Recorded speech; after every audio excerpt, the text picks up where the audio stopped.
Your joke's not funny. All you did was hurt my feelings.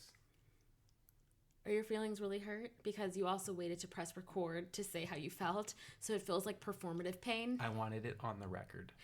Michael, on the record, I'm sorry. Wasn't prepared for that. Welcome back to Just the Tip. Thank you so much for listening in. We really appreciate everyone. All your comments. This new episode is called Couples Counseling. You can In session. Every episode is that. Okay, so we're going to talk about the Rhythm and Flow finale. We went out for Halloween. I bought a Fitbit this week, and we have one question from a listener. Yes, I'm excited about this. So the Rhythm and Flow finale, I've been watching the show. It's amazing. If you haven't watched it yet, stream it on Netflix. All the episodes are out. We are going to have spoilers, though, so hashtag spoiler alert. Yeah. Spoiler right here. The final winner is D-Smoke. Yes, D-Smoke is so freaking talented. He reminds me of that saying that goes like, when preparation meets opportunity. He was literally so prepared and has like studied his craft so well. And then pulling out that he's a pianist, like, what? In the finale, like, he went all those rounds without using he brought that. his guitar to the studio session. He's just like an artist. And it was so amazing to watch him win. I think that his performance, like his music video performance, was really good. And I always thought he'd be the winner. He makes me feel like inspired while also questioning, have I put 10,000 hours into anything other than Candy Crush? Like, what have you put your 10,000 hours into? Just the things that make me money, like my job, but not much else. Candy Crush doesn't make me anything. Well, walking, hiking, anyways. But yeah, I was just like, D-Smoke is so talented, and he was like, he stood out above everyone else. So yeah, I was happy he won. Yeah, I mean, we did call it the last episode that he was going to win. Oh, for sure. I mean, he's the kid who got a 5.0 out of a 4.0 scale, and Flawless is like that solid 3.99 student, or, you know, who's the valedictorian, and everyone kind of expects him to be great. Soul. But he just seems like his ego, he seemed like he had a little bit of an ego that he walked in there. The way they edited him, obviously this is reality TV, I don't know his actual life, but it just seemed like he wanted to come in there and show how great he was versus absorbing the information and the opportunity and growing. And when I really thought about it, I didn't really see his growth or development as an artist throughout the show. I thought he was really good and consistent, but like, you got to be great. And D-Smoke's album came out the day of the finale on Spotify. It's called Inglewood High. Yeah, which is also his high school and the first school he taught at. Yeah, I really liked it. I did like Last Supper, the song from the show, much better than any of his album songs because he had Soundwave as the producer on that song. Yeah, I mean, it was just golden. Yeah, and it made me realize, like, really producers have so much influence and can, like, make or break you. Yeah, all the producers on the show were insanely talented, and you realize that they are the sauce. Like, they are, if you can be a producer or even a writer, you get to express all that creativity and see your art performed on all these stages, and you get to touch more people than you could maybe if you were trying to be the artist. I do want to see, I think we both want to see a spin-off show of King Los. Yes, King Los. We were watching King Los and we were both like, can he mentor us? Like, yeah. King Los is so fucking inspiring. I've been like learning more about who he is and his background. And so this show, I think, has been so refreshing because it's not like some corny generic bullshit. So like, everyone who I know has given it a try likes it. I don't know anyone who started the show and was like, fuck this, I don't want to finish. So watch it. It was amazing. Let's talk about Halloween. So I convinced Mike to go with me to a party called Tales from the Trap. So it was a trap kind of themed Halloween party at this club that's kind of this miserable club in Seattle in Cap Hill called, well, I don't want to say the name. Is it a miserable club? I'm not going to even say the name because I mean, like, did it feel like happiness in there to you? Not really. From the moment the security, okay, let's just say this. There was a moment in the night when the security closed the gate to the entrance of the club while screaming at everyone to get back up. Yeah. And it was just like, I'm too old for this shit. We were second in line for an hour and 15 minutes. So I know what you're thinking. It sounds like we're the fools for being Yeah, second in line. Yeah, I mean, really. Yeah, one of our Really. girlfriends said, no, bye, peaced out immediately. So someone did just leave out of the line. And so we were just like, we're so close. We're almost there. But who would have thought it would have taken that long? Yeah. There was a steady like press of people on us the whole time, and it was one of those things where it's like, this is where it felt like so much tension that if you lit a match, all of us would have just gone poof. Yeah, I mean, there was a whole crowd just pushing us into the doors At least of like the club. 45 people Yeah. in a blob. For an hour. Yeah, an hour, in 15. And they weren't, I thought they were intentionally holding up the line to create like a scene outside so that people would come in. I thought they were actually just unorganized and unprofessional. I didn't even think that they were creative enough to hold the line. I realized it was definitely incompetence because when I got in there wasn't enough people in there. Like they needed more bodies in there to buy and drive up liquor sales. Yeah. So if that was their strategy, it wasn't a good one. So speaking of liquor sales, Mike did not really know what bottle service Oh, was. yeah. So Like why don't you share what your experience was watching bottle service in a club? I mean, we're on the dance floor and I see a line of people walk with these flashing lights and this like banner. It looks like they're walking around like a wrestling stage holding up these lit banners, and there's like little buzzing thing, Like streamer, the firework type thingies. Those things. Sparklers. And it happened a couple times, and I honestly didn't know what was happening until I finally realized I saw the bottle in the like thing that they were holding up, and they were delivering the bottle to the table and making a show out of it, because I guess when you spend $500 on a bottle of alcohol, they're cheaper than that. Are they? Yeah. Well, I didn't get to find out how much they were because I asked someone how much they were, and they said, I don't think there's bottle service if you don't have a table. Mike so actually thought that there could be bottle service, but brought to you where you're standing on the dance floor. So, Mike, just tell everyone you are 30 years old, soon to be 31, and you just learned what bottle service was. I mean, I knew that you buy a bottle at the club. I knew that's a thing. I didn't know. But you had never seen it. I'd never actually it. seen the show of it, like the walking it to. Would the it make table. you feel special? It looks like it made people feel pretty special. Yeah, they got all these. They got a little line of employees, and they do like a little cha-cha with the bottle over to you and the lights. So yeah, that was kind of hilarious. So afterwards, which was kind of funny, we were looking for a place to eat. We literally walked, I think, 1 mile in a circle looking for food, only to end up next door to where we started. Because of our Fitbits, we know that we walked for 35 minutes looking for food in every food spot. Because it was 2 a.m. on Cap Hill. Everywhere, all the bars and clubs had just let out. And every food spot had a line out the door. We sound like such noobs. We waited an hour and 15 minutes in the second spot in line. Then we walked 35 minutes for food. We sound like the people who moved out of the city and they lost their edge. We ended up walking a mile total just to end up right next door to the club that we left. Oh my gosh. Food. We went to Little Woody's. And I'll say this. They have a special right now, which is the Little Crunch Wrap. And it's their like take on fast food. Go get that shit. It is amazing. Don't get the fries. Their fries are trash. But get the onion rings. Yeah, the fries have always been trash. The onion rings were good. Onion rings are good. Their fries are soggy. Don't order wrong. If you order the fries, like literally, I'm sorry. I told you not to. Okay, so we have our first listener question, which is kind of like not a listener question because it's just a friend asked me something to ask Mike. But I'm turning it into one because, you got to start somewhere. Yeah. So our listener question, they were asking about the process that you went through for getting healthier with your food. And they wanted to know how you were able to change your appetite because they're experiencing like feeling always hungry. So they wanted to know what you did because you were someone who said before you always are hungry. Yeah, and I still am. Oh, okay. For sure. Like, I always feel hungry. What I realized, so my appetite didn't really change. I still love the same things. Once I started to realize how many calories are in things, and I used my MyFitnessPal app to tell me how much I could eat in a day for calories, I realized that I couldn't eat cheese all day long because you can only eat so much cheese. Or trail mix. Wasn't it like trail mix your My problem was really like handfuls of trail mix. There's so many calories in them that you can only have a few handfuls in a day and you've gone over your calorie limit. Yeah. So what I learned was that if I want to feel full, which I have to eat a lot of volume to feel full, Vegetables have a lot of volume and they're low calorie.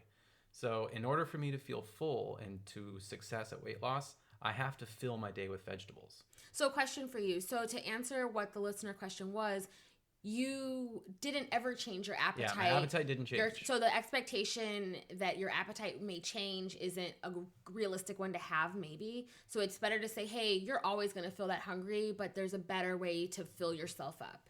Yeah, and so you can pack your stomach full of vegetables so that to help with the hunger.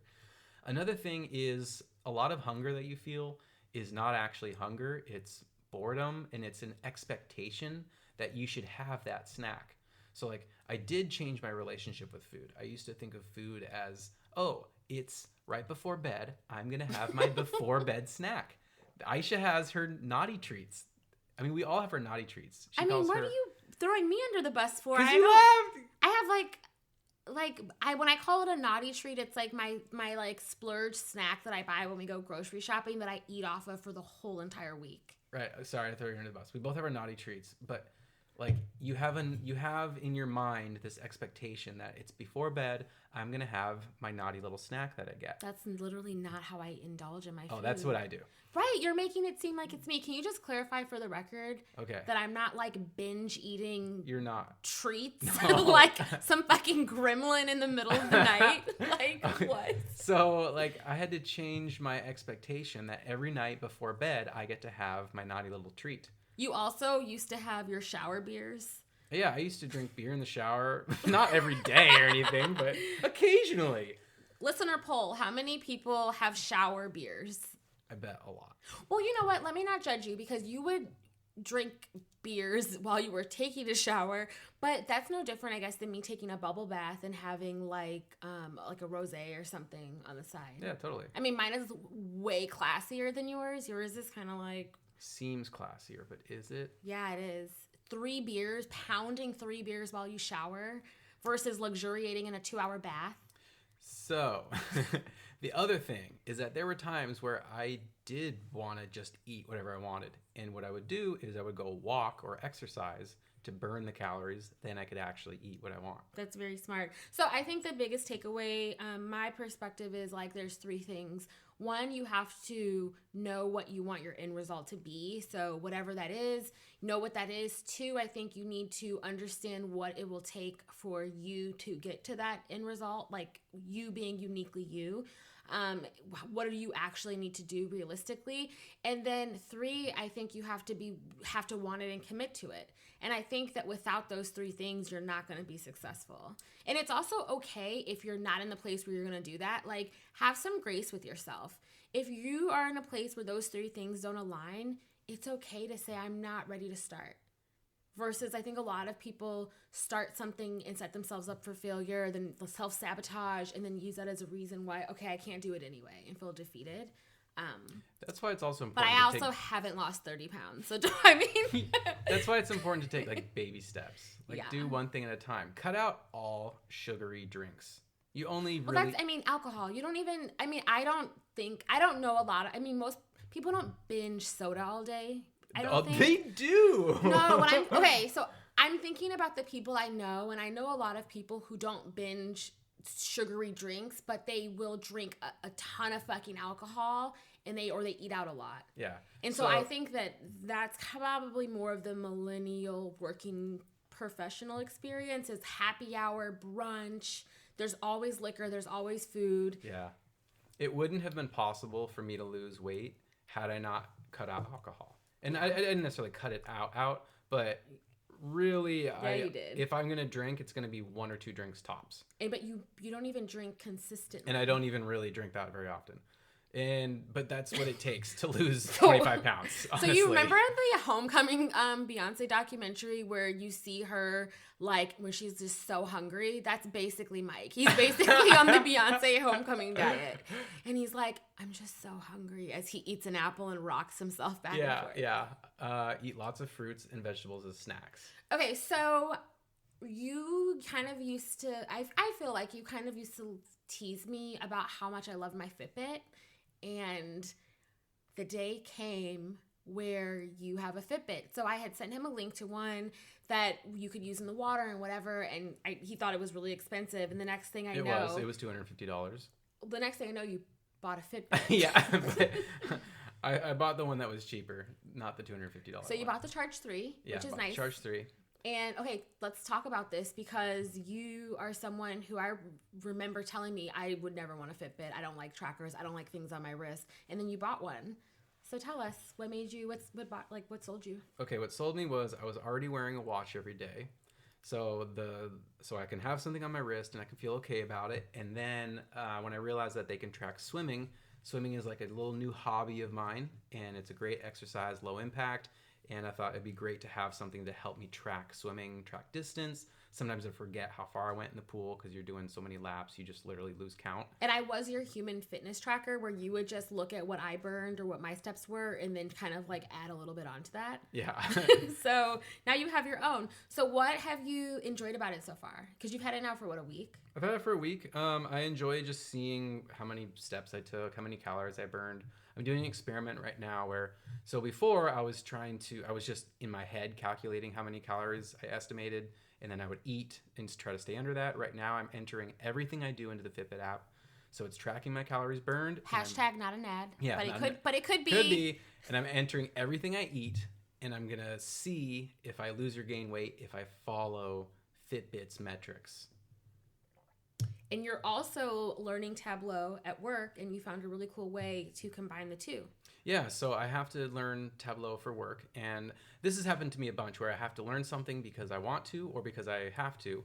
And I've found for me the best way to learn something new is if I can incorporate something that I like into the learning. So right now what I'm doing is I have to learn Tableau. So I found that Fitbit lets you download your own data. So I got my latest data set from Fitbit, put it into Tableau, and I'm following along with the tutorials in Tableau, but I'm using my own data set to practice when I'm learning. And it's a way to, it's just giving me extra motivation to learn it, because whatever I learn, I can then turn onto my own data set and apply it. Baby, I think you're going to be the D-Smoke of spreadsheets. I wish I lit up about Tableau like that. I know. You guys should see his eyes right now. I mean, at some point we'll have the technology set up where we can stream this while we're recording. But his eyes are wild. Mike sometimes gets these wild manic eyes where you just know that he could be a cult leader. You call them crazy eyes, right? Well, they are crazy eyes. You call them crazy eyes. Well, they are. And they're I can tell he's really passionate and intense about something because he's it's like a tell that he's amped up. And his eyes get so wide. But you look like every cult leader in that moment. Yeah. I wish I had the energy to be a cult leader. You have the likability, and you're I think you could be persuasive how do I say this? I don't have the energy to manipulate a mass amount of people. No, but you are so genuinely excited with crazy eyes about the things you're passionate about that if you were passionate about something that was really malicious, I think you could do it in a way that would engage people. We did talk with a friend today about how his wife would hurt him. Well, let's not. Okay, so we were at a friend's house, and Mike and the wife went back and forth talking about how she wanted to kill her husband, how she would kill her husband. And Mike poked holes in it and was like, "Well, you couldn't do that because you would need to do this." And then the husband and I were just sitting there, and I'm like, "You're really gonna help her murder her plan him?" Sucked. No, I was just telling her how much of her plan wasn't feasible. Yeah, to fake a heart attack. Yeah, it was just not good. Yeah, it wasn't well thought out, which is a good thing. Yeah, which is a good thing. She hadn't put much thought into it. Yeah, and this is a good reminder that if anything happens to me, I know everyone loves Mike. He's the lovable person, and I'm the one that people may have an opinion on. But he did it, and it's he legit did it. Watch any Lifetime movie. Okay, bye. No, babe, that's not how we're gonna end this. Okay. So, yeah, what are you excited about this upcoming week? What do we have going on in our lives? Oh, God. It's Sunday night. Work all week. Work's going good, so I'm not stressed about it. So I'm excited that I'm not stressed. That's Honestly, good. That's what I'm excited about. I'm happy. You're thankful for that. yeah, I'm really excited to not have trick-or-treaters come to our door because we live in a condo. So when is Halloween? It's like on Thursday. Oh yeah, are we gonna go do karaoke? Yeah, well, yeah. Let's tell everyone our plans. Okay. Happy Halloween. Happy Halloween. Bye. Bye.